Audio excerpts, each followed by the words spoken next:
Welcome to What the Frac. We are your fractional team, and today we break down marketing trends, strategies, and tactics in 30 minutes or less so that you can do the fun stuff like be creative. Nicole, we are back, What the Frac live. It is so good to see you this week, and we have an amazing guest. Yeah, I'm really excited because I know that we've had some topics around branding before, but this one's going to be quite different, I think. It is. So let's jump in and introduce our amazing guest, Toni Brown. She is a personal brand strategist and founder of Sky Media Group. She's going to unpack a few big topics for us. So Toni, thank you for joining us on What the Frac Live.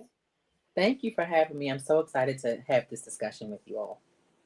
So Nicole, we're going to explore how building a strong personal brand increases visibility, credibility, and revenue. We're also going to talk about the shift from personal branding to personal influence, which I'm excited to chat about, and also authentic storytelling and building your legacy. So I think this is such an important topic. Now, I know, Toni, you focus mostly on women, right? Yes, I do. And so, I mean, especially for women founders, for female founders, building your personal brand, it feels like now it has to go hand in hand. Why is that? Because people interact with people. They don't interact with companies per se. They buy from companies, they shop services. But when you're talking about brand loyalty, the thing is who is behind the business. And so I do think that it's important. And this is something that we learn later on after we have had our business for years. And it's like, oh, I'm a person. I can come from behind my business. Oh, but how do I do that? I've been associated with my business for long. Who am I? And so when you build your personal brand alongside your business, those lessons and wins and all of those things that you get from your business become a part of your story as a personal brand. And so I think it's important to build those together to make sure that not only is your company building brand loyalty, but you as a person, you are building a loyal following or, a community as well. I think that, Tamara, I think I want to take a step back for a second because I think there's a lot of confusion around, what's the difference between a personal brand and like going to a branding company and getting a logo for my company? Like, what's the difference and why do I need both of them? Like, if I'm not trying to be an influencer on Instagram somewhere or dance on TikTok, like, why do I need both? Dance on TikTok. Yeah. I don't dance on TikTok. I just laugh on TikTok. I don't do anything. But so the difference, so think of like a chain restaurant. They have a logo, they have colors, they have all of those differentiators that where you go, that you're going to get the same branding, the same appearance. So that's a company.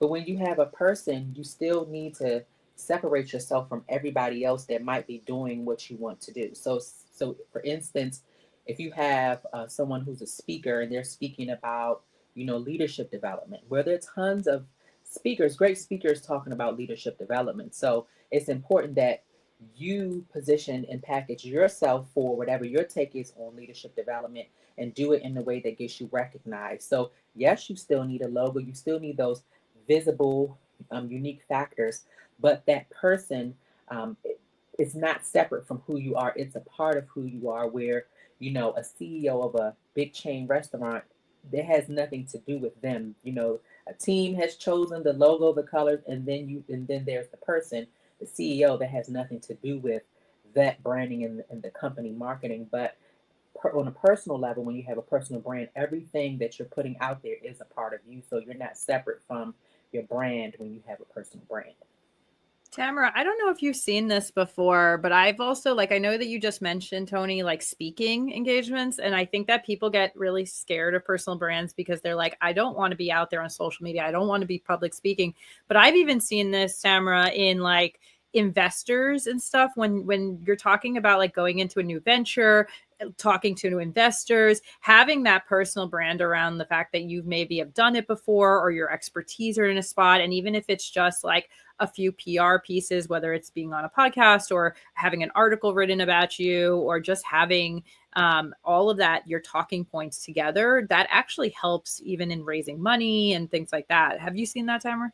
Yeah, what I'm thinking about while we have this conversation is, I mean, I deal with a lot of founders that are like, the product should speak for itself, and I don't need to be the product. I don't need to be out there and be in the spotlight. I created a company that does that and should be on the main stage. And what I realize in this conversation is, there's a way to have a brand and kind of thought leadership without having to be an influencer. Right, Toni? Like, what are the baby steps in this that go, this is the small package that you need in order to have that recognition of, people know that this is what you stand for, this is what you do, and not have to be 24/7 in the spotlight as an influencer, because that's basically running two companies. Mm-hmm. Yeah, exactly. And so being a content creator, someone whose job it is to create content, is different from an entrepreneur, someone whose job it is to educate, motivate, inspire. So when you're an entrepreneur, you're creating content that is about your business. You're not, a day in the life or anything like that, unless you want to.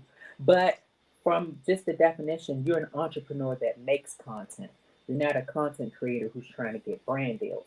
If you're an entrepreneur that gets a brand deal from your education, say, some type of, software wants you to speak at their conference or whatever, that's because you're an entrepreneur, and that's because, of what you have to say. It's not because you're a content creator. And so baby steps, I think the first thing is to know what you want to be known for. We don't want to, I don't want to be known for someone who, enjoys Korean dramas and cats. That's just a part of who I am. But that's amazing. That's not necessarily part of my brand. I do talk about those things, something, happens, but it's not a part of my brand. So just knowing what part of yourself you want to be known for is important. You have to know yourself. So if you are someone who doesn't like the spotlight, who doesn't want to do speaking engagements, well, if you're thinking about having a personal brand, then maybe you want to coach. Maybe you want to be a consultant. Maybe you want to be a facilitator of a, workshop facilitator or something like that keeps you out of, public eye.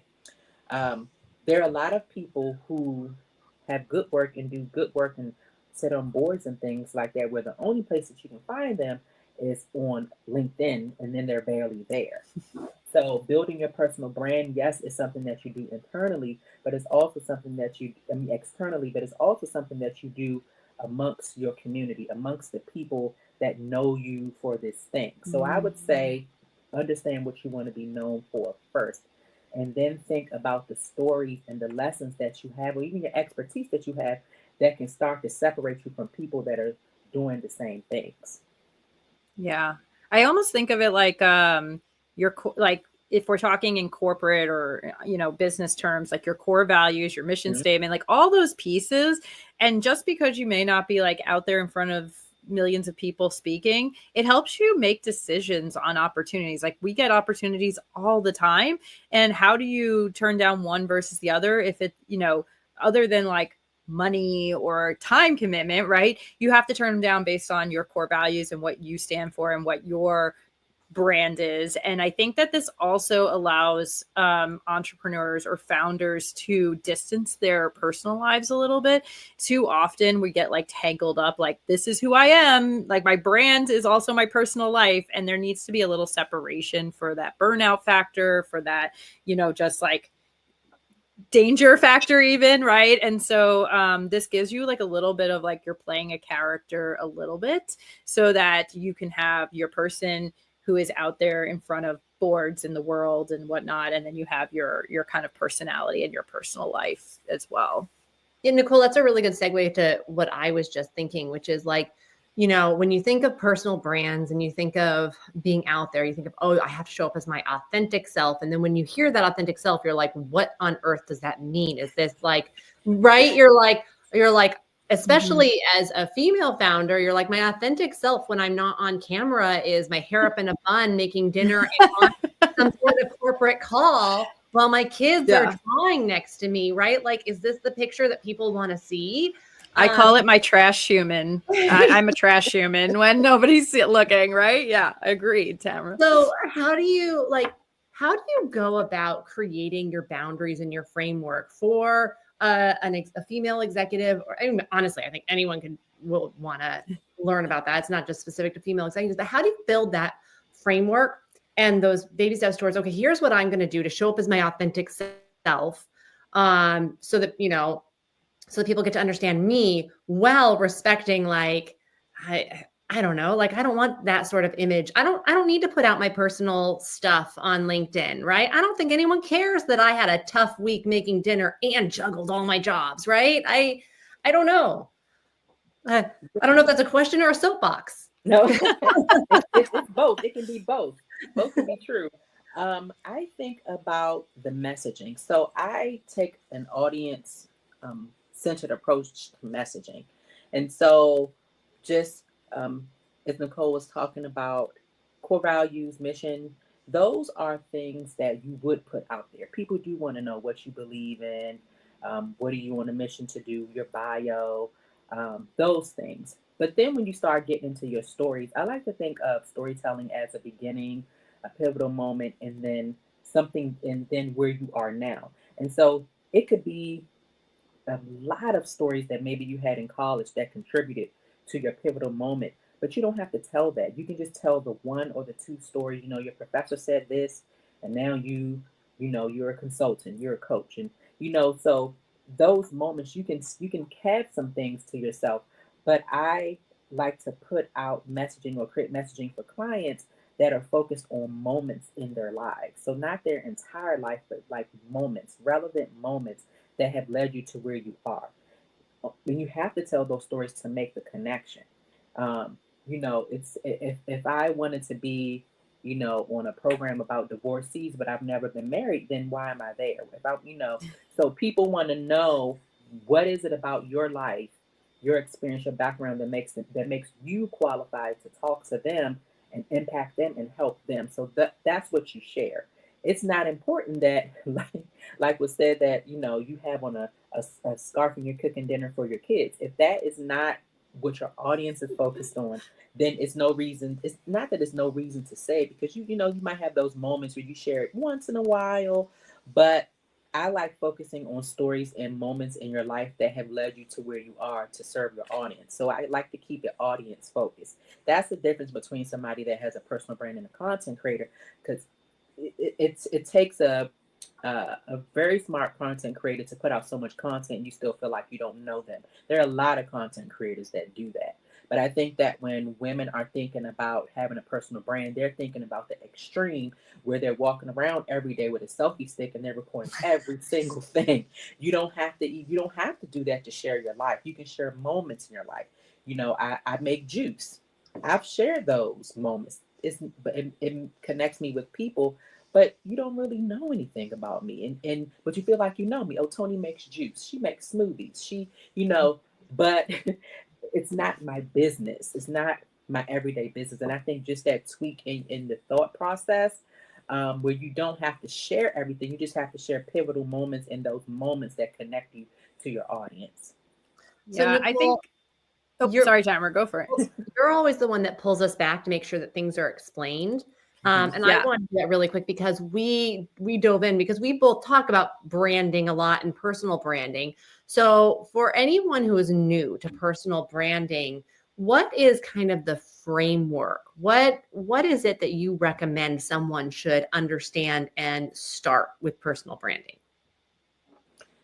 So your story, starting with what you want to be known for, who you want to impact, and how you're going to serve them. So what you want to be known for, who you want to impact, and how you're going to serve them. And see, most of those are focused towards the audience. So for example, I want to be known as someone that gives a voice to women who've been voiceless, for example. Okay, that's what I want to be known for. How am I going to help them do that? I'm going to help them to create messaging in their stories to explain who they are and where they've been and to get that story out there. How am I going to do that? What services? Okay, we're going to do photography. Okay, we're going to do video. We're going to do website design. We're going to package all of these pieces from your story, from your messaging, from who you are, so people can get a good insight into if they should connect with you, if you can help them, if they even like your personality. To me, messaging and storytelling really dictate how somebody shows up visually online.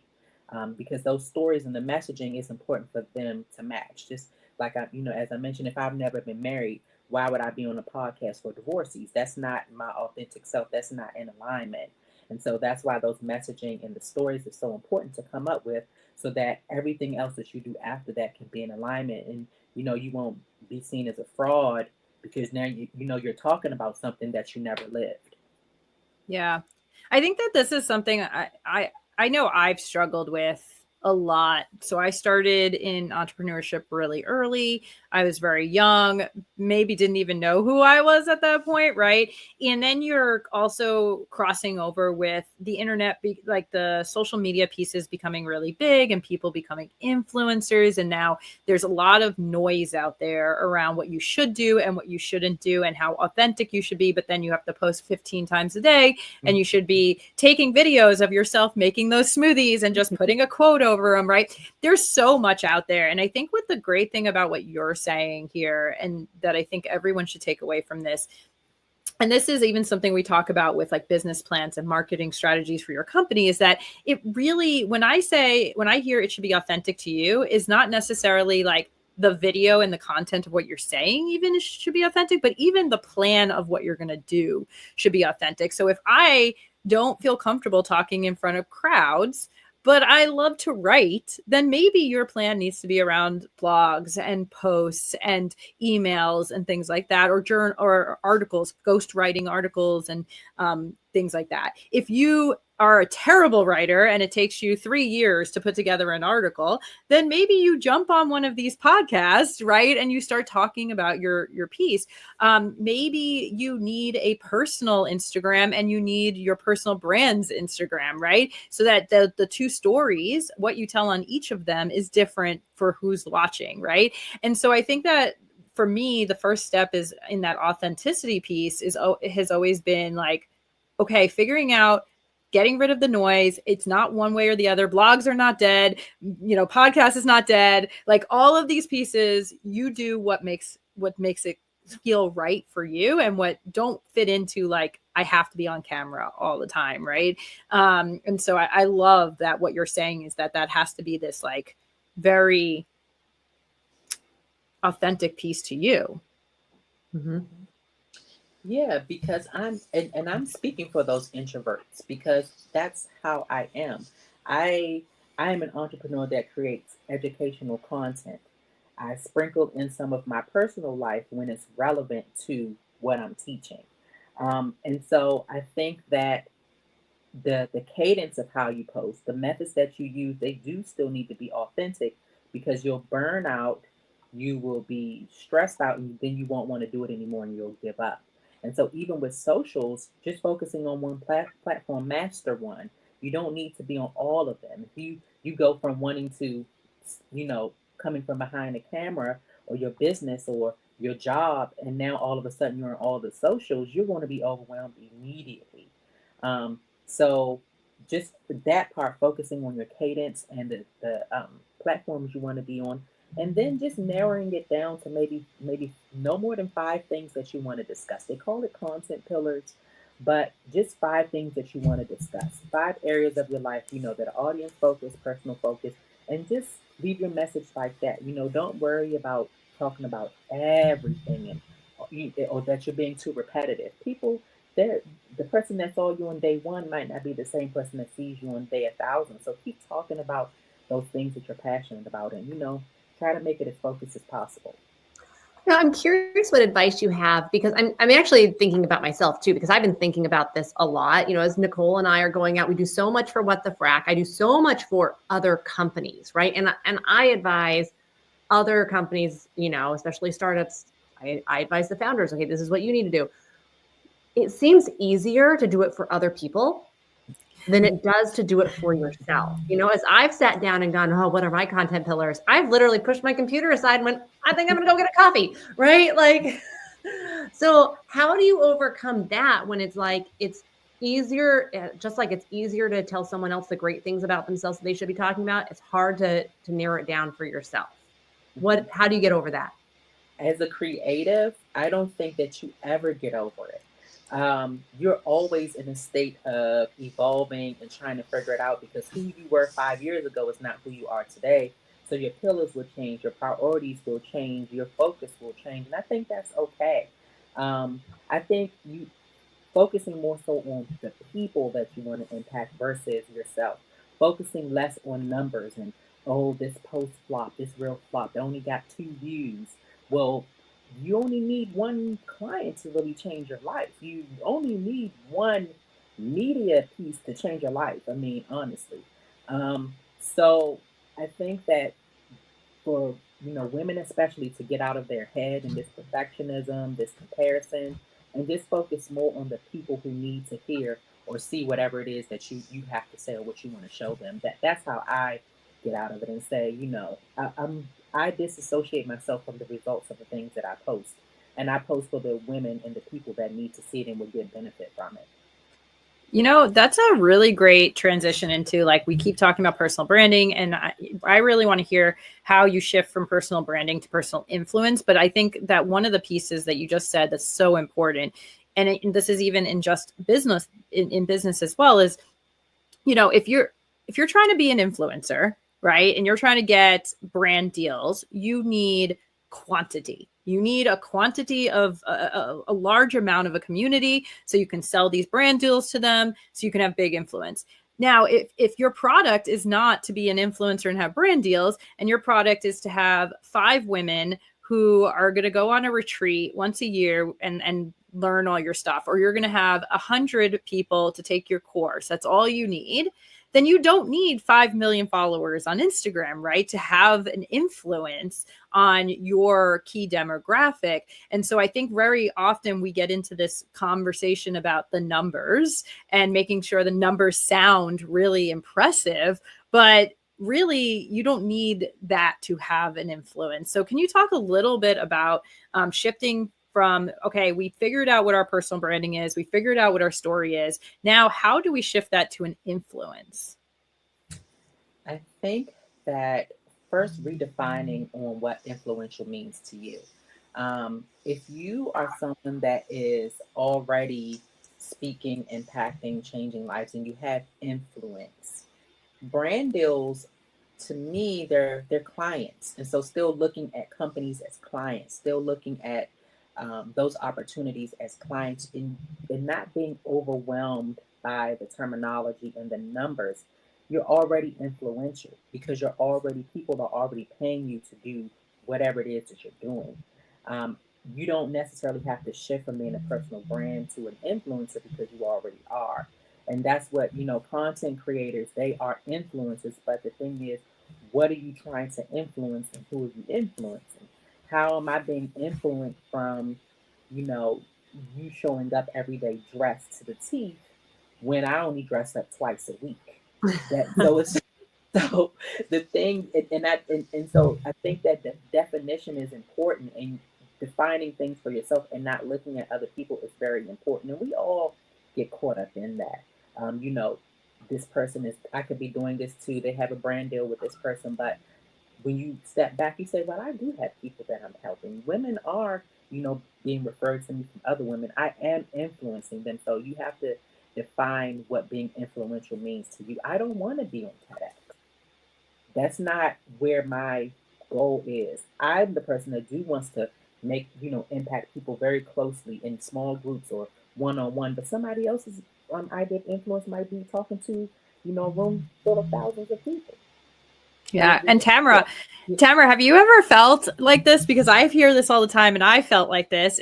I love that you just brought that up, Toni, about the being like all these people out there who make a lot of noise and who are talking big things about, oh, my goal or my mission is to help other female founders who feel like they're left out. But then all their stuff out there is about, you know, designer bags that cost $5,000, or how their house is always perfectly clean, right? And so, oh yeah, and that doesn't feel authentic either. So we need to like not copy maybe what some of the other people are doing. And I love how you're talking about thinking about the person you want to influence, because honestly, if it's me, right, and you're trying to help me, what's going to influence me more is not seeing that I could be motivated by your Lamborghini or whatnot. What's going to motivate me is seeing that, you know what, sometimes your house is a mess because, you know what, you can't do it all. Or maybe their children are screaming in the corner because you feel like a bad mom, right?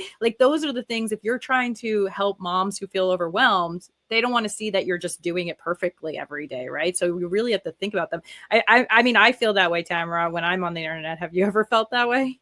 Yeah, I have really mixed feelings about, like, I follow different people for different reasons, right? And I follow, and the business leaders that I follow, I actually honestly, I want to know some of their, like, it's inspiring to hear some of the personal things, but I don't want to all the time hear about personal stuff. Like, I want it in drips and drabs. But I guess this is, I'm certain that other people feel differently, right?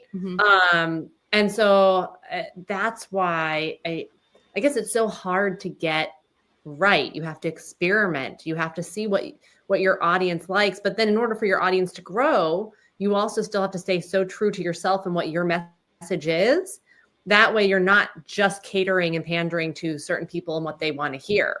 I think this is why personal branding, you know, sometimes makes people's heads spin, because it's not as simple as a company, where your company is very clear. It's got its message, it's got its product, right? And your company isn't showing messy pictures. Maybe you're showing messy pictures of your office sometimes, right? But you're not, it doesn't cross these lines. And that's where personal branding becomes tricky.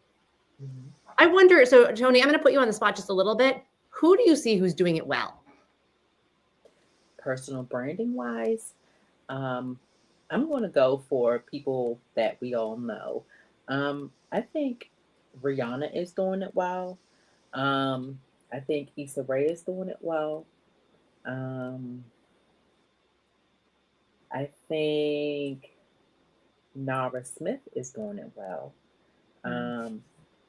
Because, and I may, and some other people, and I really don't follow anybody like that. I'm very focused on the women that I'm focused on, but I definitely see where they're doing it right, because they're giving you pieces of themselves, but you really still don't know them. And even as big as some of these folks are, you really don't know them. You know what they're passionate about, you know who they want to help, you know their services, their products, and you know who they're married to, something about their kids, but you really don't know them. And I think that's the beauty of personal branding. You still feel connected. You know everything that, you know, for example, Rihanna does. You want to go out and buy her whole line of everything because, you know, you see how great she looks. You want to look great too. So, but you still don't know her. You don't know these women. I was talking about this. I was gonna say, we were talking about this the other day, Tamara, I think, and you know, like, I keep talking about like Sabrina Carpenter, right? Like her personal brand, and you can see how you could be almost anyone, right? Like her personal brand 5 years ago was not anywhere close to what she is now. And then she comes out and she's this person, she really thinks about who she's trying to talk to. And recently she had some guy, some older white dude was like, oh, I would never pay to come to your concert. They're too sexual. And she literally came back, and instead of being like, oh, I'm sorry or whatever, she came back and said, well, you're not my person, and I totally am fine with not taking your money and you not coming to my show, right?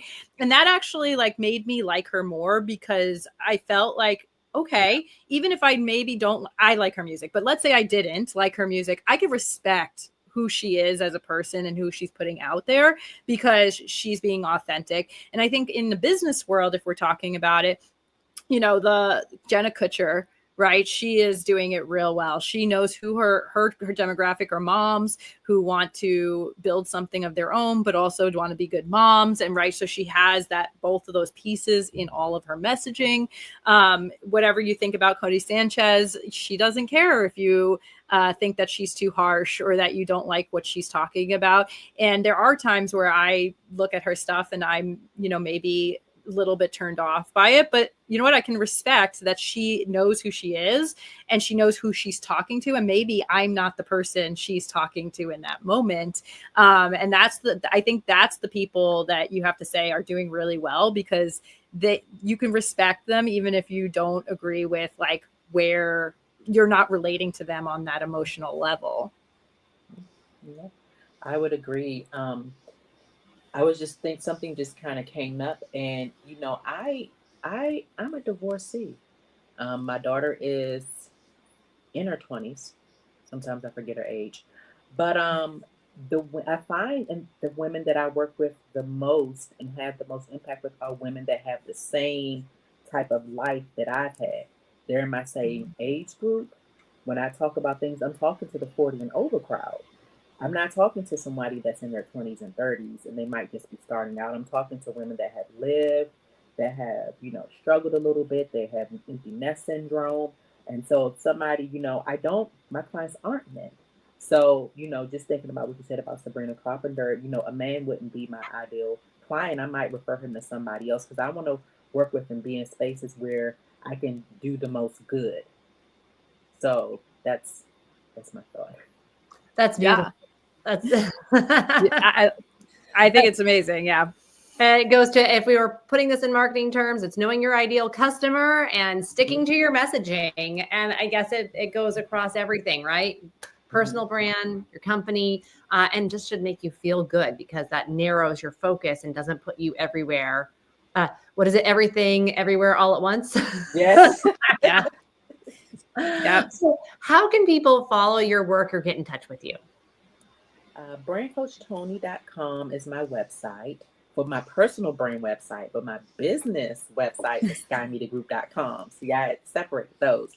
And the same thing with the socials, at Brand Coach Toni on IG, at Sky Media Group on IG, and on LinkedIn, Toni S. Brown. So everything is separated and I'm the same everywhere. Love it.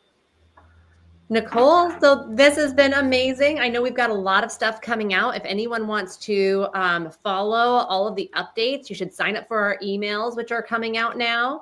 We've got a lot of good information coming out on our email. So if you missed one, you can always go onto our website and check out what came out, because I know we were talking about social commerce, live streaming.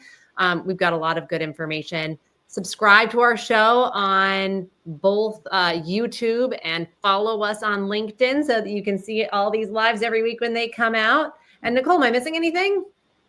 I don't think so. We just have so much going on. If you are not subscribed, you are missing out on key information from experts just like Toni here on how to grow your business, your personal brand, how to make more money, and how to think like an executive. So this is What the Frack, and we look forward to seeing you next week. See you next week. Bye.